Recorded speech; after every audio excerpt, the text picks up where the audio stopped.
ඔයා දන්නවද ඔයා හිතන විදිහ ඔයා තීරණ ගන්න විදිහ තීරණය කරන්න සෝෂල් මීඩියාස් වලට පුළුවන් කියලා. සෝෂල් මීඩියාස් කියන්නේ අපි හිතන තරම් අහිංසක දෙයක් නෙවෙයි. ඔයාගේ මුළු ජීවිතේම වෙනස් කරන්න පුළුවන් සෝෂල් මීඩියා ගැන සහ ඇල්ගොරිතම් ගැන අපි අද කතා කරමු. සිම්පල් Facebook පෝස්ට් එකකට හරි රීල් එකකට හරි පුළුවන් ඔයාගේ දවස පොසිටිව් හරි නෙගටිව් හරි කරන්න. ඒකට පුළුවන් ඔයාගේ මයින්ඩ්සෙට් එක සම්පූර්ණයෙන්ම වෙනස් කරලා දාන්න. ඇයි මං එහෙම කියන්නේ? impact of social media. අපි බලන දේවල් අපේ මොළයට ඔයා හිතනට වඩා ලොකුවට බලපානවා. ඔයා Facebook එකේ හරි TikTok එකේ හරි විරහව, තනිකම වගේ ડિප්‍රෙස් දේවල් ගොඩාක් බලනවා නම් ඔයාගේ මනසත් ඒ විදිහටම හැඩගැහෙනවා. ඒකෙන් ඔයා හිතන විදිය වෙනස් වෙනවා. ඔයාගේ ලස්සන දවසට නරක දේවල් ඔයා ගොඩාක් එකතු කරගන්නවා. ඒ වගේම තියෙනවා මේකේ අනිත් පැත්ත. පොසිටිව් දේවල් බලනකොට ඔයාට ධනාත්මක හැඟීම් එනවා. ඔයාට ආශාවල් එනවා. ඔයාට මොටිවේෂන් එකක් එනවා. ඔයාගේ වටේ ගොඩාක් පොසිටිව් වයිබ් එකක් එකතු වෙනවා. ඉතින් ඕක හැමෝම දන්න දෙයක් නේ. ඇයි මේ මගුල මම මෙතන කියන්නේ? ඒක නෙමෙයි ප්‍රශ්නේ. මෙන්න මේකයි ප්‍රශ්නේ. How the social media algorithm works. ඉස්සල්ලාම මම ඔයාට ඇල්ගොරිතම් එක ගැන පොඩ්ඩක් පැහැදිලි කරලා දෙන්නම්. ඉස්සල්ලාම මම ඔයාට තේරෙන සිංහලෙන් ඇල්ගොරිතම් එක ගැන පැහැදිලි කරලා දෙන්න. Facebook, TikTok, Reels වගේ දේවල් වල අපිට මොන වගේ contents ද පෙන්වන්න ඕනේ කියන එක තීරණය කරන්න social media පීවර කීපයක් පාවිච්චි කරනවා. 1. inventory. ඒ කියන්නේ ඔයා follow කරන pages, ඔයාගේ friend list එක, ඔයාගේ තියෙන groups වගේ දේවල්. 2. signals. ඒ කියන්නේ ඔයාගේ behaviors, ඔයාගේ හැසිරීම. ඔයා like කරන්නේ මොනවටද? ඔයා ෂෙයා කරන්නේ මොනවද?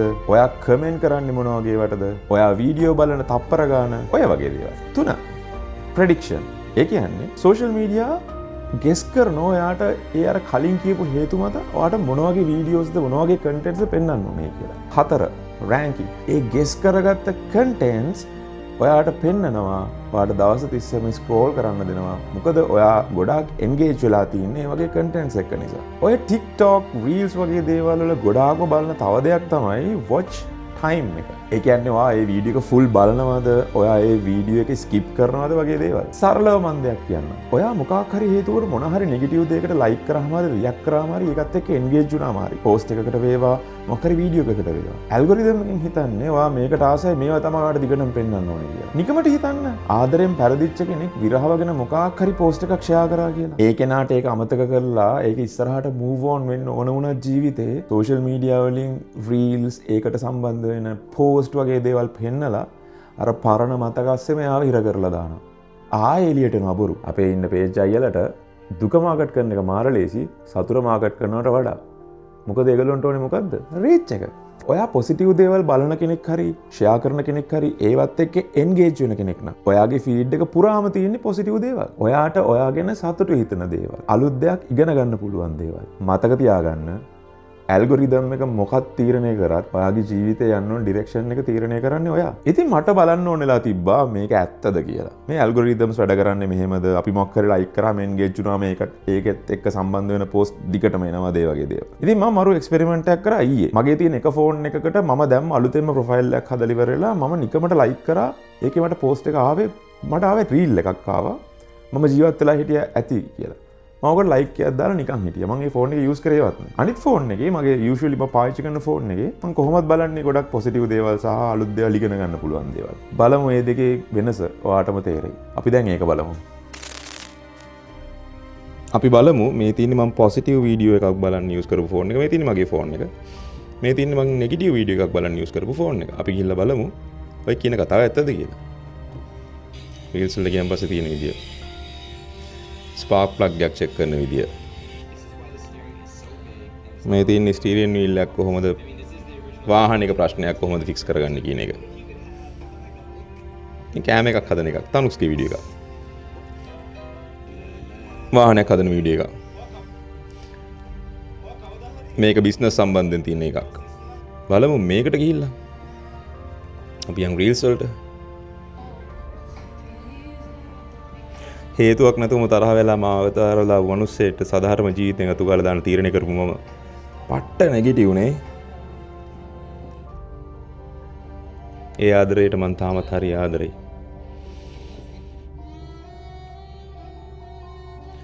තව දුක එකක්. වැස්සර පොත තෙමුණ කියන්න බෑ ජනේලේ ඇරියන මම නම්. මාර් රිලේටඩ් ඉතින්. ඉඳලා අර වගේ නෝ.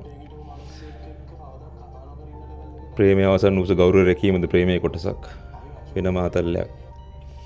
පට්ට නෙගටිව් දේවල් එන්නේ. ඇයි ඔය අය වතේරියේ දෙපැත්ත වෙන නියුන් එක මොන ආදර කතාවද බං.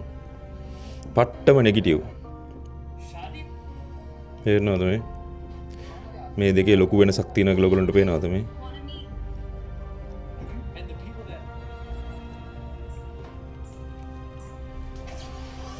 මේකට ගියාම තියෙන වෙනම එකක්. නේ බඩ අඩු වෙන බඩ වැඩි වෙච්ච මිනිහෙක්ගේ බඩ අඩු කරගන්න විදිය. ඔයාලට මොකද තේරුණේ? මම නෙගටිව් දේවල් බලපු ෆෝන් එකේ ෆීඩ් එක සෑහෙන ටොක්සික් දේවල් වලින් පිරුණා. හැබැයි මම පොසිටිව් දේවල් බලපු ෆෝන් එකේ තියෙන এডুকেෂනල් කන්ටෙන්ට්ස්, ෆනි වීඩියෝස් ඒ වගේ දේවල්. ඉතින් මේකෙන් ඔයගොල්ලන්ට පැහැදිලි වෙනවා සෝෂල් මීඩියා ඇල්ගොරිතම් එක හැමතිස්සෙම ඔයගොල්ලන්ට දේවල් පෙන්වන්නේ ඔයා වැඩිපුරම එන්ගේජ් වෙන දේත් එක්ක කියලා. ඉතින් ඔයා සෝෂල් මීඩියා පාවිච්චි කරනවා නම් ඔයාගේ පොසිටිව් මයින්ඩ්සෙට් එකට වැදගත් වෙන දේවල් තුනක් තියෙනවා. මේ තුන සෑහෙන්න වැදගත්. නෙගටිව් දේවල් බලන එක හුඟක් අඩු කරන්න. පොසිටිව්, මොටිවේෂනල්, එඩියුකේෂන් කන්ටෙන්ට්ස් වගේ දේවල් ෆලෝ කරන්න. ඒවත් එක්ක එන්ගේජ් වෙන්න. ඔයාගේ ෆීඩ් එක ෆිල්ටර් කරන්න. නෙගටිව් මයින්ඩ්සෙට් එකෙන් එළියට එන්න ඕන නම් ඔයාට මේ දේවල් ටික අනිවාර්යයෙන්ම කරන්න වෙනවා. නැත්තම් ඔයා නොදැනුවත්වම සෝෂල් මීඩියාස් ඔයාගේ මුළු ජීවිතේම කන්ට්‍රෝල් කරන්න ගන්නවා. ඉතින් මේ සම්බන්ධයෙන් ඔයාට අත්දැකීමක් තියෙනවා නම් පල්ලෙහාම පොඩි කමෙන්ට් එකක් දාගෙන යන්න. මේ channel එක subscribe කරන්න. ඔයා හිතනවා නම් මේ වීඩියෝ එක වැදගත් වෙනවා වගේ යාළුවෙක් ඉන්නවා කියලා ඔයා යාට මේක forward කරන්න. share කරන්න. positive mindset එකක් කියන්නේ වෙන මාතල් එකක්. ආයි තවත් එකකින් හම්බෙමු. ජය